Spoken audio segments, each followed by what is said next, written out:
All right, guys. Good afternoon, MicroCAD tech team. Coming at you today. Today we're going to be talking about insight. My name is Mariah Roth. For those of you that may not know me, I do see a few familiar names on the list today, so welcome back. If you guys have any questions throughout this presentation, please feel free to type them in the questions box. We will get those answered for you as we go throughout. All right, so reasons why you all should adopt Insight.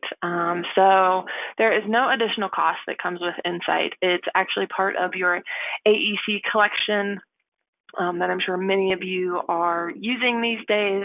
You just might not know that it is there. There's also integration into both Revit and Format Pro. And again, Format Pro is actually part of your AEC collection as well. Recently did a webinar on that, so I encourage you to go back and check that out and reach out if you have any questions. Then you also get some real-time feedback for what your building and your design are looking like. You can start this at the very conceptual phase, take it throughout schematic, into your CDs, and then you can actually do as-built models and see what those are giving you in relation to actual, built physical environment costs that your owners might be seeing. One thing I do want to point out, there is one additional plugin for Insight, and it's the lighting and solar analysis, which we will get to throughout this. From Revit 2016 to Revit 2020, it is an additional download. For Revit 2021, they have built this into your environment already, so there's no reason to download anything extra. And with that, let's jump in. First, we're going to look at Format, and then we're going to move into Revit. So let's do that. So minimize a few things here. So a little background, I guess I should say, on Insight. A lot of people will hear the term Insight, and in conjunction with that, Green Building Studio. And what are those differences? Oh, let me bring that up. So Building Studio, gotta love live demos, is actually back end of the Insight and what is pushing this information forward. Autodesk has said that Green Building Studio, of course, is going to stay active and have all of this information. However, they're not really going to make any updates to it. Any updates you will see are going to be within Insight specifically. And one of the things that I like to look at specifically within the Green Building Studio is access weather station data after you place the location for your project. The nerd in me kind of likes to look at the overall temperatures and the values that we kind of deal with, what that window is actually going to look like. If you guys are familiar with this information, it's already going to give you a great starting point to launch your project from. Right, so jumping back into Format for sure this time. So as we know, Format Pro is part of your AEC collection. Just to be clear, I am using the Windows platform that you guys do see here. The Insight is also available on the web, and you can work with either locally or BIM 360 hosted models. Personally, what you're looking at right here is a locally hosted model. Up in your top ribbon, you will see location, sun and shadows, and then energy analysis. First and foremost, whether you are in Format or you are in Revit, you want to ensure that location. That location is going to make such a difference within your project. You know, we have clients all the way up in Maine, down to Florida, and kind of branching out into the Midwest part of the U.S. Of course, no building is going to be the same for those three different geographical regions. That's why location is so important. And Revit and Format will both pull weather station data that is closest to where you are setting that location at. So Join the little drop down from it's the 19.1 icon that you do see here. It is Generate Insight. You will see View Insight is live. That is because I did pre-bake a few things. Excuse me. So you would go to Generate Insight, and then that is just going to push that information to the Insight cloud, and it will start working. One thing I do want to note with the Insight with Informit, it does not send you any emails like the one out of Revit does. So you kind of just need to watch it, and it'll tell you when you can actually go and view the model. Or by chance, if you ever do have an error, it will also pop up on your screen. I have noticed that both from Formit and Revit, these processes do not take an extraordinary amount of time, but they're certainly not instant, so just be aware of that.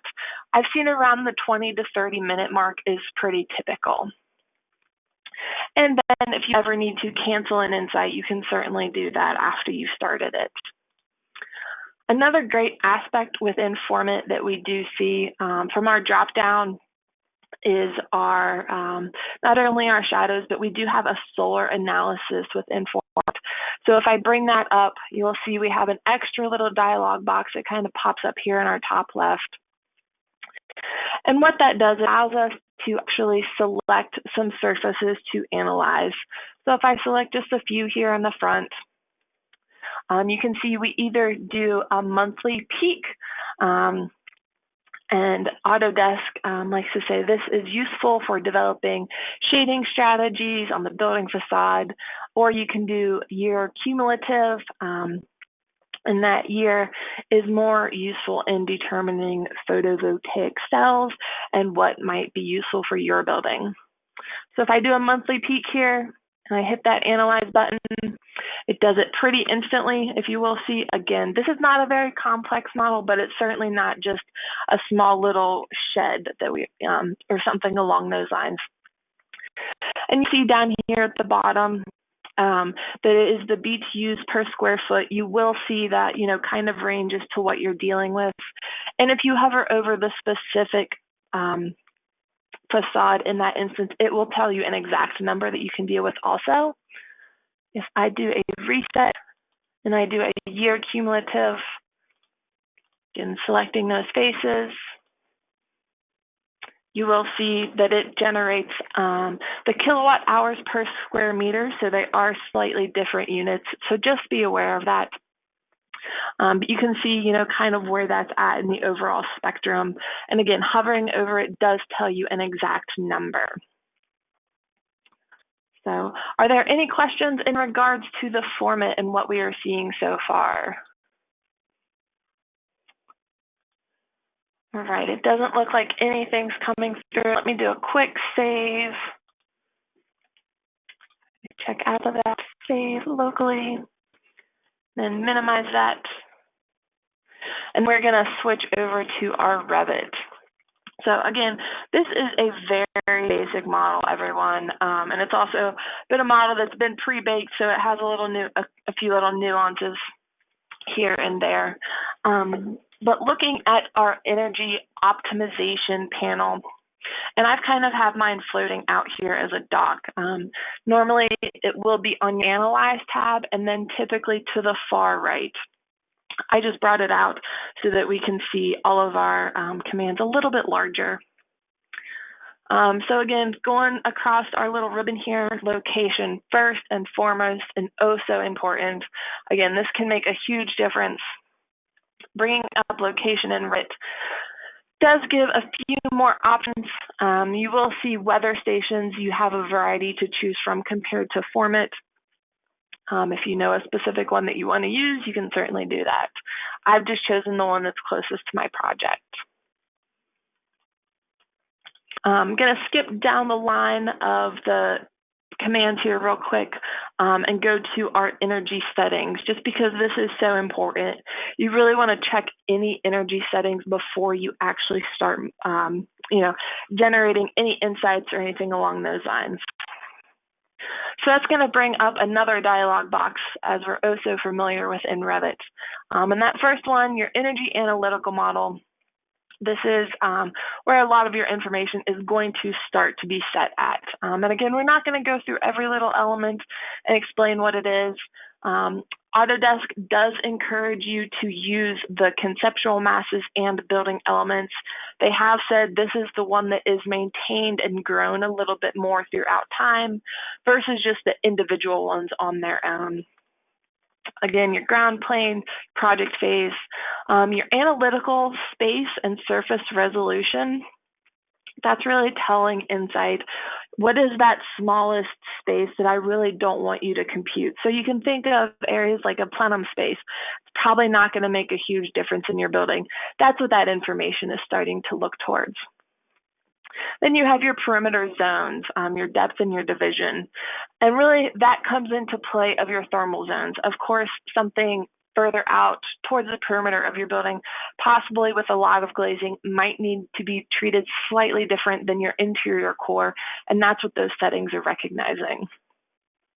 Then your vertical void and chase information, basically the same thing as your analytical space and surface. It's really looking at a specific calculation within Revit and Insight to not calculate anything because that space basically is going to be unoccupiable. If we look at our other options here, again, not going to go into detail about all of this. One of the two main aspects that you do want to look at within here is your building type and your building operating schedule. These can make a world of difference when it comes to your insight. As you see here, I've placed this as an office, and you can see a whole host of building types that you can select from in here. And then from there, also that building operating schedule. Is it 24/7? Is it 24/5? Is it 12/5? Anything along those lines. I've selected 12/5 in this instance, and that's what our base is beginning from. And then, of course, your HVAC system, your conceptual types, your schematic types. That's something that we certainly know about and can certainly teach and educate you all on. But again, since this is such a broad overview, we're not going to dive into those today. I'm going to do an OK, and then another OK. So going across our ribbon here, our system zone, is simply defining different zones within your projects for different systems. So you can think of an open office space versus a lab space within a building would certainly have two different systems. The next here, mine currently says delete energy model. I'm just going to delete that for a quick example. It also will say create energy model if you guys have not done that yet. So you certainly need to create an energy model before you even generate an insight. And that is going to read that information. And one of the things that we do recommend here at MicroCAD and also from Autodesk a little bit is occasionally deleting that current energy model and updating and creating a new one, simply because the energy models aren't updated in real time as you're manipulating all the rest of your Revit geometry. It would require so much computing power. We'd probably all need the cloud to be able to work on our projects every single minute of every day. And that's something that's just not realistic. All right, looking at our system analysis.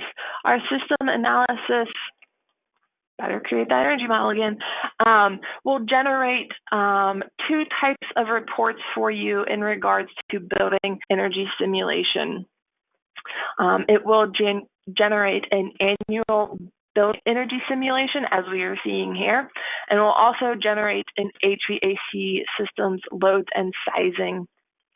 Now, these do take a few minutes, just like everything else, to kind of crunch and develop. So I'm going to cancel that real quick. They do populate down in the reports section of your project browser, which is located below your schedules. And you'll see I do have some analysis and load reports. So if I look at my HVAC analysis, come on, live demo. There you go, there's everything. Is quite a bit of information in here. And since this is a very basic model, it does not have a lot of the information that you all might have moving forward with your project. Also looking at our load report, you can see, move my line out of the way just for a second. The report type, the latitude, the longitude, those temperatures that you're working with. It goes to a whole host of information, spaces that are already within your project, what those square footage are. It provides you a lot of information to start working with projects. Going to go back to my floor plan, dock this over here for the minute. I keep moving separately. Drive me a little nuts personally. All right, then after you have finally set up your energy settings, you have generated your energy model, you've created your energy model, you can now generate your insight. So this actually sends the information to Insight. So you'll hit that generate button. It's gonna send you an email, which is different than the Format one, remember that. It's going to crunch. Typically, I see 20 to 30 minutes, and then it's actually going to send you another email when it is finished. And you can certainly go in and then start working within Insight itself and see what you can do for your building. Let's take a look at that. So you can certainly use this Optimize button and bring it directly into Insight, or you can have it bookmarked like I already do and have it open and ready to go. So again, a lot of this is pre-baked. You will see my Format model is in there as well as my Revit model. So taking a look at that Revit model. So 2 of the main benchmarks that are set up within Insight for all projects is the ASHRAE 90.1, which is generally considered the industry standard for many buildings besides, single family home residential types. And then you have the Architecture 2030, which if you aren't familiar with, I certainly encourage you to look at that. Excuse me, that is moving towards reducing your carbon footprint of your buildings. For new buildings, embodied carbon in existing buildings, we really encourage everyone to look at that. Now, specifically looking at that, this is our benchmark comparison again to that ASHRAE 90.1 and then our Architecture 2030. So anything in the red that you, of course, can see here or up here, change this to my start scenario real quick, you can see that it is in the red, which means we aren't even meeting ASHRAE 90.1 at this point, which is probably not where we want our building to be. If you see your little node turn yellow in color, that means you are between that ASHRAE 90.1 and the Architecture 2030. And if you are green, that means you are below and meeting Architecture 2030, which is a huge accomplishment. So again, not going through all the widgets within here, but all of these little items are called widgets. And you can see the little swivel symbol. That swivel symbol means, hey, you can turn this around and actually start to look at how these different elements, such as building orientation, can actually affect the cost of your building. So already having pre-baked a modified scenario, I certainly bring that up. And you can see my little indicator is now yellow or orange in color. And if flip building orientation around, you can see that it is narrowed down to just that 45. And this triangle symbol indicates where that BIM model was when you sent it. And this is just an approximation of, hey, rotating this building 45 degrees can actually lower your cost, 87, about 87 cents per square meter per year.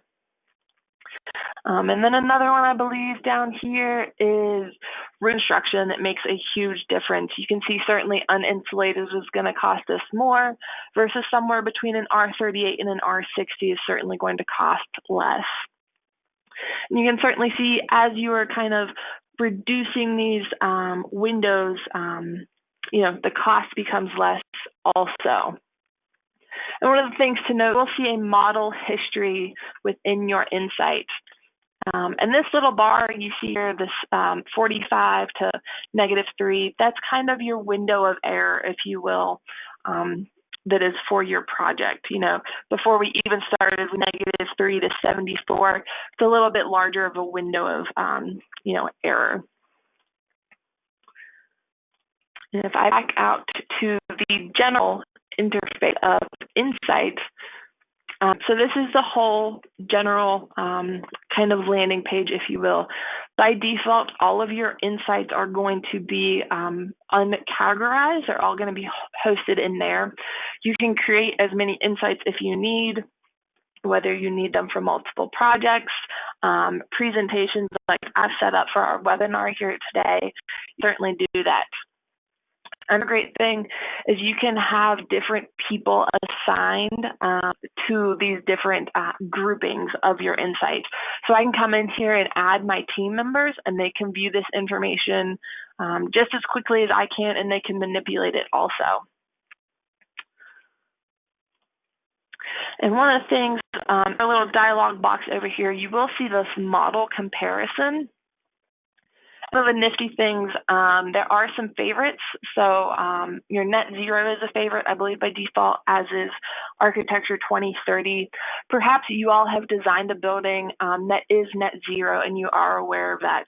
You can certainly push that to Insight and save that scenario as a favorite, and then apply that to other buildings and see how those buildings start to compare up with those same types of wall constructions and roof constructions. So if I look at my architecture 2030 in the instance, and it does take a second to update,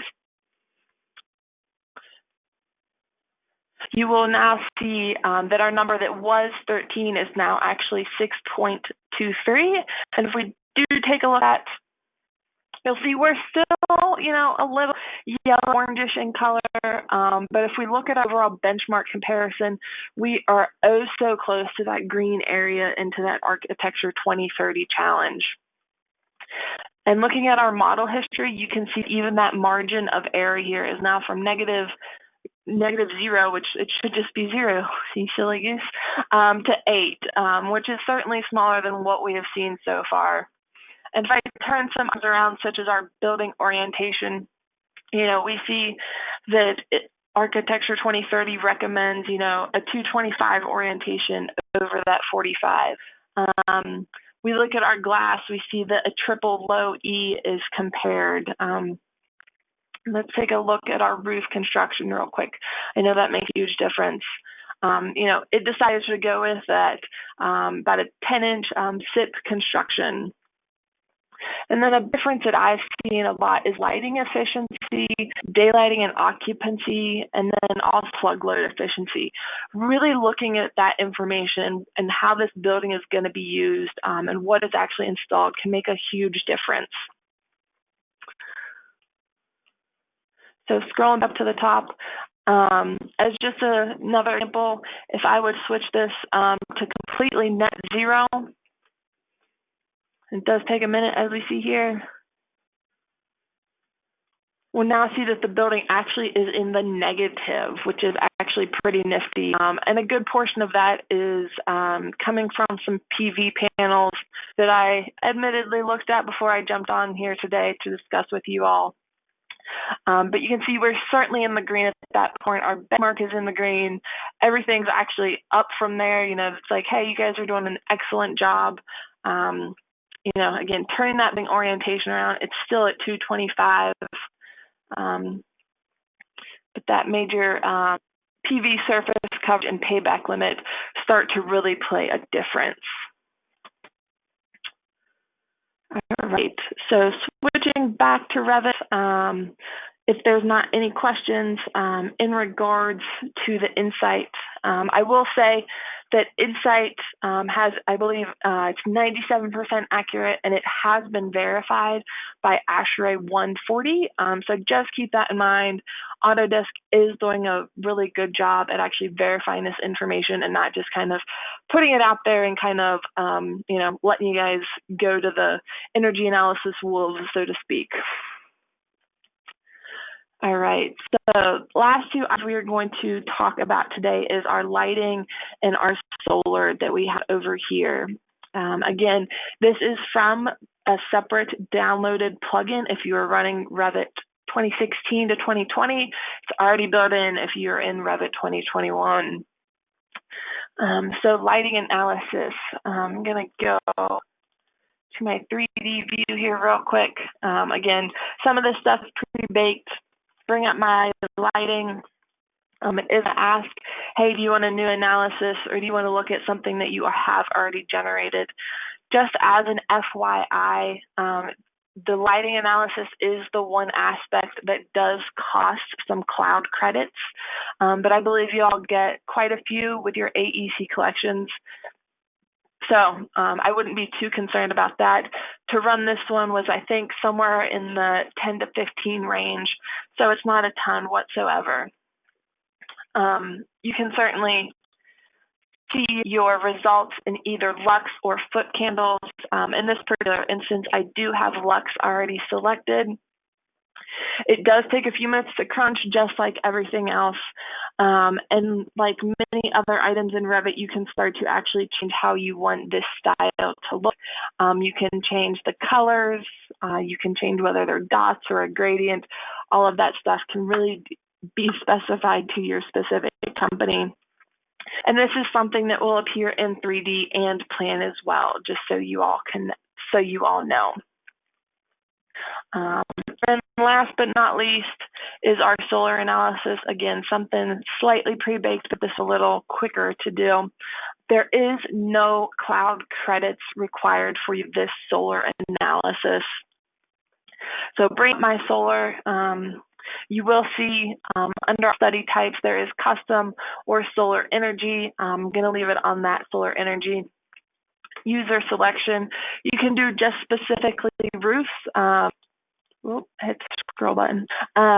All masses, or you can do a specific user selection. Perhaps if your client is actually interested in putting some PV cells on some of the vertical surfaces of your building, that can certainly be a large payback that we're seeing in design these days. I'm just going to let and then finish some of my surfaces. Going to update to see those results.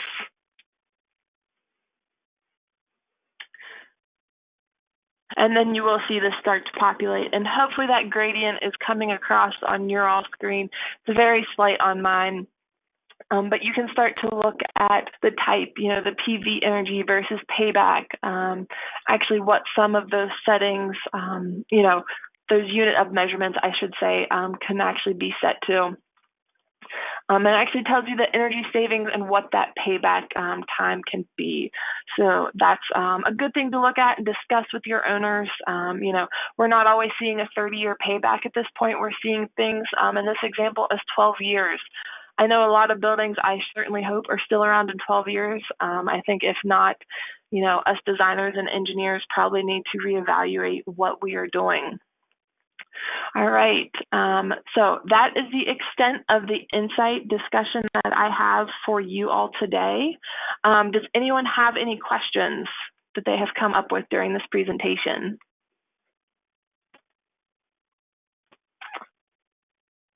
No questions?